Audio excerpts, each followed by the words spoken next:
আসসালামু আলাইকুম। সকাল সকাল চলে আসলাম আমার বারান্দা বাগান দেখাতে। এই যে আমার মরিচ গাছে মাশাল্লাহ ফুল এসেছে সুন্দর।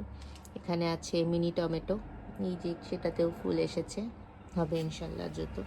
সুন্দর হয়েছে যেটা সবচেয়ে বেশি, এই যে পুঁই শাক দেখুন, কালকে তুলবো পুচকু আর পুচকুর বাবা মিলে। এই তোলাতুলি করতে খুব মজা পায়, গাছের পাতা তুলতে, তারপরে মরিচ তুলতে, তাদেরকে দিয়েই তোলাবো।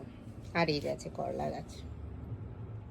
এবার এখানে আবহাওয়ার এত ওঠানামা চলতেছে, এই গরম, এই বৃষ্টি, আবার এই ঠান্ডা পড়ছে, যার কারণে গাছগুলো এবার ঠিক মতো বাড়েনি। গতবার এই সময় আমি তুলে ফেলেছিলাম টমেটো আর করলা, এবার এখনো পাচ্ছি না।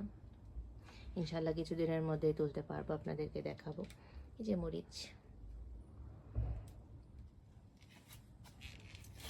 কেমন লাগলো আমার বারান্দা বাগান অবশ্যই জানাবেন। আল্লাহ হাফেজ।